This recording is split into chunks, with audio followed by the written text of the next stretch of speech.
Welcome to Stories Junction. Let's begin today's story. I remember that night with painful clarity, as if it had happened just yesterday. The house was quiet, carrying the familiar hum of routine. My 11-year-old son, Ethan, was upstairs finishing his homework, his small desk lamp casting a glow over the math problems he probably wished he could avoid. Meanwhile, I sat at the dining table with my wife, Lauren. Dinner sat untouched on our plates, though neither of us seemed particularly interested in eating. The clinking of my fork against ceramic was the only sound between us, filling the silence that had settled over the room like a thick fog. Lauren wasn't eating. She wasn't even pretending to be interested in her food. Instead, she stared down at her plate, pushing peas back and forth with her fork, her movements slow and methodical. Her posture was stiff, her shoulders tight, her face unreadable. At first, I thought she was just tired. Maybe work had drained her today, or maybe she was just lost in thought. But something felt off. It was in the way she avoided looking at me, the way her lips pressed together, like she was physically holding something back. At first, I told myself I was imagining it, that I was reading too much into things. But as the minutes passed and the silence stretched, my gut told me something was coming, something I wasn't prepared for. Finally, I spoke. "Everything okay?" Lauren froze, her fork hovering midair. She stayed like that for a second, almost as if she was debating whether or not to answer. Then, slowly, she placed the fork down and lifted her gaze to meet mine. And that was when everything changed. "I think we should try an open marriage." For a moment, I was certain I had misheard her. My brain scrambled to process the words, to make sense of them. What? She didn't blink, didn't flinch, didn't even try to cushion the blow. Instead, she leaned back in her chair, her arms crossing over her chest like she had been rehearsing this moment for a while. "I just think we should have more freedom," she said, her voice disturbingly even. "Explore things. It could make our relationship stronger." Stronger. The word echoed in my head, sharp and cruel. My stomach twisted, but my face remained neutral. My mind felt like it was moving 100 miles an hour, but at the same time, everything around me had slowed to a crawl. The light flickering above us, the hum of the refrigerator in the background, the sound of Ethan's chair creaking upstairs as he shifted his weight. The most unsettling part? There was no guilt in her voice, no hesitation. It wasn't a question. It wasn't a suggestion. It was a decision. I could have lost it right then, could have slammed my hands on the table, demanded to know if there was already someone else, if she had been seeing someone behind my back and I was just the last to find out. But instead, I just stared at her, trying to find a trace of the woman I had married 7 years ago. When I finally spoke, my voice was steady. "That's not the marriage I signed up for." I kept my eyes locked on hers. "If you're tired of this, just say it." She didn't waver, didn't look ashamed or regretful. Instead, she simply shrugged, her expression unreadable. "I figured you'd say that."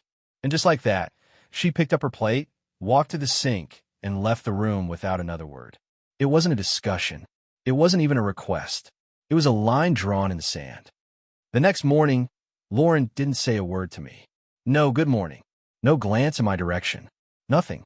She sat at the kitchen counter, scrolling through her phone as she sipped her coffee, completely at ease, like nothing had happened the night before. Like she hadn't shattered something between us. Usually, we'd at least exchange a few words before heading off to work.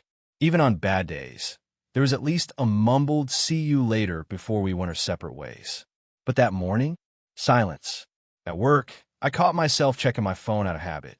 Normally, she'd text me at some point during the day, asking if I could grab something from the store, sending a random update about her day, or even just checking in. But this time, nothing. That night at dinner, the distance between us was palpable. I tried to talk to her, but she barely acknowledged me. One-word answers. No eye contact. A hollow, detached presence that made it feel like I was sitting across from a stranger. At first, I thought maybe she just needed space. Maybe she was sorting through her own feelings, trying to make sense of whatever had led her to bring up an open marriage in the first place. But I was wrong. So wrong. Because soon, the cold shoulder turned into something worse. Lauren stopped pretending altogether. If she wasn't ignoring me, she was being blatantly dismissive, sometimes even outright disrespectful. She'd sit on the couch next to me, glued to her phone, her fingers moving quickly over the screen as she smiled at something, or someone, I couldn't see. At first, I tried to ignore it. Then one night, I finally asked, "Who are you talking to?" She barely glanced up before muttering, "No one." And that was the beginning of the unraveling. She started going out more. At first, it was just once a week, then twice, then almost every night. She'd take extra time on her hair, put on makeup, wear dresses I hadn't seen her wear in years, tight, short, designed to turn heads. If I asked where she was going, she'd shrug. Out with friends. If I pushed for details, she'd sigh and say, "Why do you care?" before grabbing her purse and walking out the door. And then one night, she just didn't come home. I stayed up waiting. Midnight passed. Then 1 a.m. Then 3 o'clock. Still nothing. By the time the sun started creeping through the blinds, I finally heard the front door unlock. Lauren strolled in like she hadn't been gone all night. She didn't explain, didn't apologize. She just dropped her purse on the counter and went straight to the bedroom. And that was when I realized, really, truly realized, something. She wasn't coming back. And worse, she didn't think I'd ever leave. The days that followed were an agonizing blur. Lauren had stopped pretending altogether. She didn't try to hide where she was going anymore, and she certainly didn't bother to reassure me. If anything, she seemed to enjoy the tension, like she got some kind of thrill out of watching me react. I wanted to believe that this was just a phase, that maybe, just maybe, she'd snap out of whatever this was and come back to the woman I had married. But deep down, I knew better. She had already left. She just hadn't bothered to pack her bags yet. One evening, as I was helping Ethan with his homework, Lauren walked through the door wearing a tight red dress I had never seen before. The kind that wasn't meant for casual drinks with friends. The kind that was meant to turn heads. Ethan barely looked up, but I did. She met my gaze with a smirk as she leaned against the wall, slipping off her heels. "You're home early," I said, my voice carefully neutral. She shrugged, running a hand through her hair. Plans changed. I could smell the alcohol on her breath from across the room. Ethan, oblivious to the silent war brewing between us, continued scribbling on his notebook. Lauren disappeared into the bedroom, and for a moment, I considered following her, pressing her for answers, asking, no, demanding, she tell me the truth. But what was the point? I already knew. She wasn't just exploring the idea of an open marriage. She had already thrown herself into it. That night, as she slept beside me, her back turned, her breathing slow and steady, I stared at the ceiling, feeling something inside me crack. I couldn't keep doing this. I had tried to be patient. I had tried to be understanding. I had given her space. But this wasn't a rough patch. This wasn't something we could fix. She had made her choice. And now, it was time for me to make mine. The next morning, I made coffee like I always did. Ethan sat at the table, munching on a bowl of cereal, swinging his feet under the chair. Lauren sat across from him, scrolling through her phone, barely acknowledging either of us. The air was heavy, tense. I sat down, took a deep breath, and said the words that had been sitting on my tongue for weeks. I think we should separate. The words cut through the room like a blade. Lauren's fingers paused over her screen, but she didn't look up.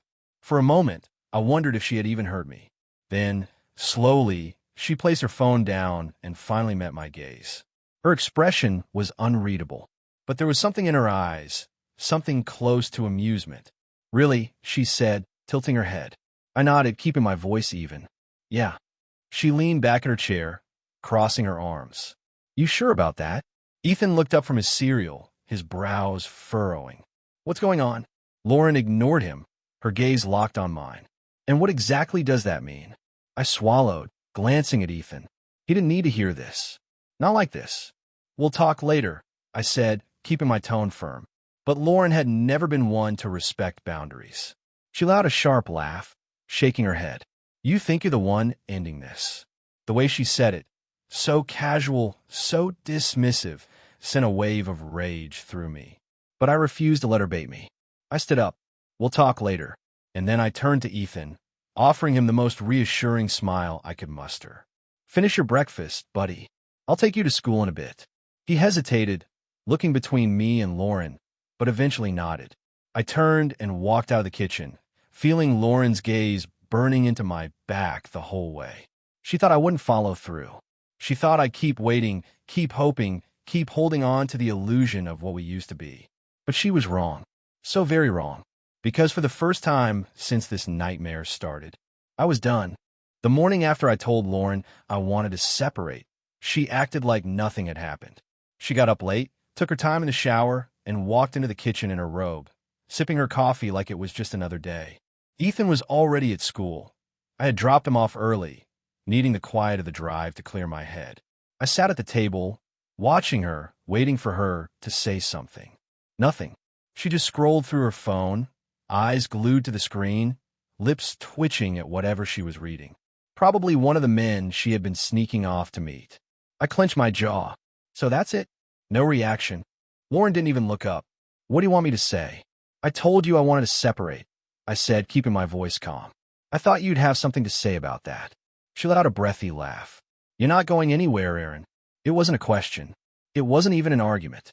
It was a statement, like she had already decided the outcome before I even had a chance to fight for it. I stared at her, something cold settling in my chest. She really thought I was bluffing, that I'd let this keep going, that I'd stay while she ran around doing whatever the hell she wanted, acting like our marriage was nothing more than an old contract she was just waiting to expire. I exhaled slowly. I already found a place for Ethan and me. That got her attention. Her fingers stilled over her phone, and for the first time in weeks, she actually looked at me. You did what? I found an apartment. I leaned forward, folding my hands. We'll be gone by the weekend. Lauren blinked. For the first time, I saw something shift in her expression, something almost close to panic. You're not taking Ethan, she said flatly. I'm his father, I said, keeping my tone even, and I'm the one actually taking care of him. Lauren scoffed. I'm his mother. I let out a bitter laugh. Really? Because he's been asking why you don't eat dinner with us anymore. Why you don't spend time with him. Why you don't even look at him when you walk through the door. Her jaw tightened. That's not fair. No, I said. What's not fair is watching our son wonder why his mother doesn't give a damn about him. Lauren shot up from her chair, her face twisting with something sharp and angry. You think you're better than me? She hissed. Because you play the doting father while I'm trying to figure myself out? No, I said, standing up too. I think I'm better than the person you've become. She flinched like I had slapped her. For a moment, just a moment, I thought I saw something behind her eyes. Regret. Guilt. But then, just as quickly as it came, it was gone. She crossed her arms, her lips curling into that same smirk she always wore when she wanted to win an argument. You can't take him, she said smoothly. The court won't let you. I smiled. I had been waiting for that. I pulled my phone out of my pocket and slid it across the table. I've been documenting everything, I said. The nights he didn't come home. The texts. The way you've been treating both me and Ethan. I have everything, Lauren. She paled. For the first time, real fear flickered across her face. I stepped closer, lowering my voice. So, if you want to drag this into a courtroom, be my guest. But just know that I'm ready. Silence. Long, heavy. Lauren swallowed, glancing at the phone, then back at me. I could see the wheels turning in her head, the slow realization that this wasn't a game anymore, that she had pushed me too far. Finally, she exhaled, her shoulders slumping. Fine, she muttered, looking away. Do whatever you want. It wasn't an apology. It wasn't an admission of guilt, but it was the closest thing to surrender I was ever going to get. And that was enough. By the time the weekend rolled around, everything had fallen into place.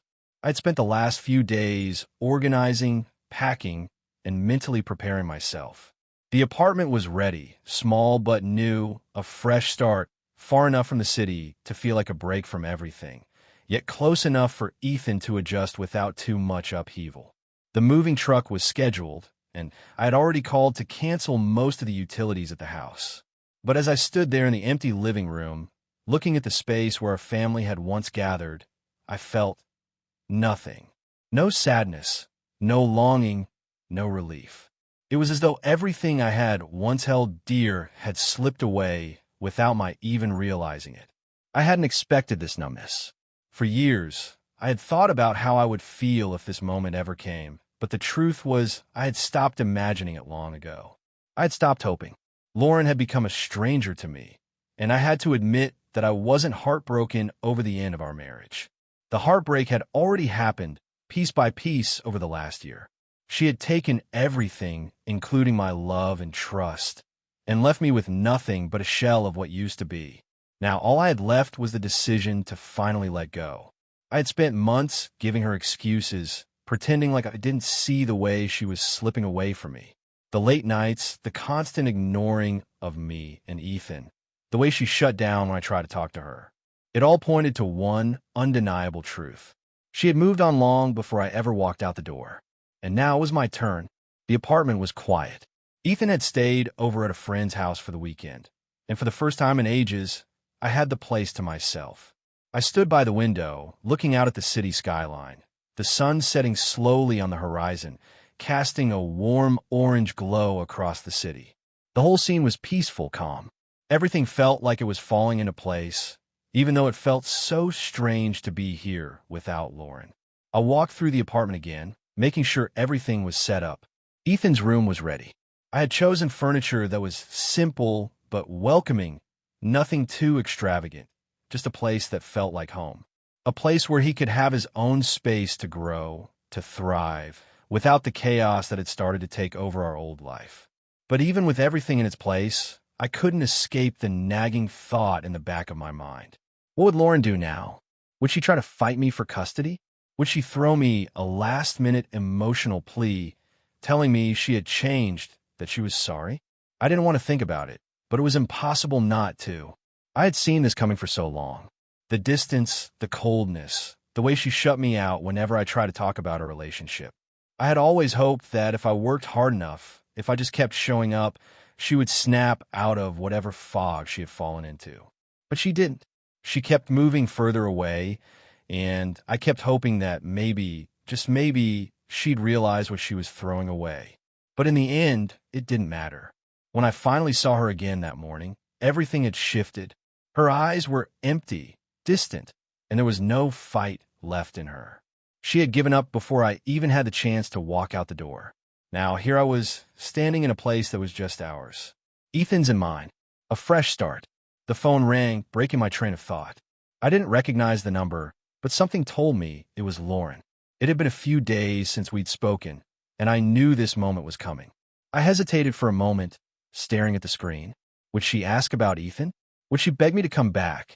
Tell me she'd made a mistake? I hit the answer button. Aaron. Her voice was quieter than I had ever heard it. It sounded unsure, fragile. I frowned. Lauren. She took a long breath. I didn't think you'd actually go through with it, she said softly. I didn't think you'd leave. I let her words hang in the air, trying to figure out if there was any sincerity in them. But I knew better. Well, I did, I said flatly. And I'm not coming back. There was silence on the other end of the line. I could hear her breathing, like she was trying to find the right words to say. I had no patience left for her excuses, no energy to listen to her try to justify everything that had happened between us. You don't get it, do you? I continued, my voice cold. You've already checked out, Lauren. Long before I ever walked out that door. I'm done playing along with whatever game you've been playing. I'm done hoping you'll come back to me. You had your chance. I was just confused, she said, her voice cracking. I didn't know what I was doing. I thought I could handle it. I thought you'd understand. I shook my head, though I knew she couldn't see me. I've been understanding for years. I've been patient, but I can't keep making excuses for you. You're not being fair, she whispered, her voice so small now. I exhaled slowly. You weren't fair, Lauren. You haven't been for a long time, and I'm not going to apologize for choosing to move on. Another long pause. I miss you, she said softly. I felt my chest tighten, but I fought the feeling. You miss the version of me that put up with everything. You miss the man who tried to fix things when you weren't willing to. You don't miss me, Lauren. You miss the comfort of knowing I was there. But I'm not your safety net anymore. There was a faint sniffle on the other end, but I didn't feel the need to offer any comfort. I had been offering comfort for years, and it hadn't made a difference. I'm sorry, she said. I never meant for things to go like this. I stared at the wall, tried to block out the feeling that had started to rise in me. There was no anger left, no bitterness, just a dull ache that had faded long ago. "I know you're sorry," I said, my voice soft now, but firm. "But it doesn't change anything." I stood there for a moment longer, listening to her quiet sobs, but I didn't say another word. "I hope you heal, Lauren," I whispered finally, before hanging up the phone. And just like that, I let go. The days after that phone call passed in a blur. The house, which had once been filled with tension and unspoken words, now felt empty, quiet. For the first time in years, I woke up without the gnawing feeling in my gut. No more walking on eggshells, no more waiting for her to turn away or shut me out. I was free, but it was more than that. I was finally free of the weight I had been carrying for far too long. The process of moving on didn't happen overnight. The first few days felt strange. I'd glance at my phone every once in a while, half expecting a message from Lauren, something to tell me she'd changed, that she wanted to try again. But nothing came. I had to remind myself that this was the way it was supposed to be. I focused on Ethan, on giving him the stability and reassurance he needed. We spent a lot of time together, more than we had a long time. I didn't need to explain much to him. He was old enough to understand that things weren't right between Lauren and me. But I wanted to make sure he knew it wasn't his fault, that he was safe, that he was loved. We spent weekends at the park, ate dinner at the small kitchen table in the new apartment, and stayed up late watching movies. It was in those moments, with Ethan by my side, that I truly felt like I was starting over. I didn't feel like I had to chase after something that had already slipped away. But that didn't mean it was easy. Sometimes late at night, I would lie awake in bed, staring at the ceiling, wondering what could have been. Wondering how long it would have taken for things to change if I hadn't made the decision to leave. But deep down, I knew there was no turning back. If I had stayed, I would have been choosing to continue down a path where I wasn't truly seen or appreciated. I couldn't do that anymore. One afternoon, as I was picking Ethan up from school, my phone buzzed. I glanced at the screen, and for a brief moment, my heart skipped a beat. It was from Lauren. I took a deep breath and opened the message. "I miss you. I know I've messed up, but I'm sorry. I want to fix things. I don't know what happened to us, but I don't want to lose you. Can we talk?" For a moment, I felt a brief flicker of something. Nostalgia, maybe, or the longing for something I used to have. But then I reminded myself of everything that had led up to this moment, of the years of silence, the endless nights of feeling alone in the same house. It wasn't that simple anymore. I stared at the message for a while, but eventually I put my phone down. There was nothing to say. Not anymore. I had already made my peace with the fact that I couldn't keep living in the past, hoping for a future that wasn't meant for me. I never responded. Months passed, and life continued on in the new rhythm we had found. Ethan was adjusting better than I could have hoped. He was thriving in his new school, making friends, getting excited about his future. And as for me, I was learning how to live for myself again, to enjoy the moments, to not worry about what was left behind. I still had days where I wondered what Lauren was doing, how she was coping with everything. There were times when I wondered if she was still chasing after that fleeting feeling of freedom she thought she wanted. But I had learned something important during those months. Sometimes the best thing you can do for yourself is let go completely. No second chances, no looking back. Then, out of nowhere, I got a letter. It wasn't a text this time, no cold digital message, but an actual letter, mailed to the apartment. The handwriting on the envelope was familiar, Lauren's. My stomach twisted as I opened it, but this time I didn't hesitate. I read through it slowly. It was full of apologies, regret, and pain. She wrote about how she had realized the mistakes she had made, how she missed me, how she wished she could take everything back. She spoke about her therapy, about how she had been trying to understand her own actions, her own shortcomings. She told me she missed our family, our life together, and how she had been searching for a way to fix it all. It wasn't the first apology I had heard from her, but it was different. There was no blaming me, no accusing me of leaving her when she needed me. It was raw, vulnerable, and for a moment, I almost felt the old stirrings of sympathy. I could have called her, talked to her, tried to understand. But then, I remembered everything. The broken promises, the months of coldness, the years spent waiting for something that would never come. I set the letter down slowly. "I hope you heal, Lauren, I whispered to myself, repeating the words I had said all those months ago. But I'm not coming back. It was strange, but there was no bitterness in my voice, no resentment. Just peace. It was the closure I never thought I would get, the finality I had been searching for. And as I walked into the kitchen to make dinner for Ethan, the weight I had been carrying for so long finally lifted. I didn't need her apologies. I didn't need her to come back. What I needed was to be free. And now, finally, I was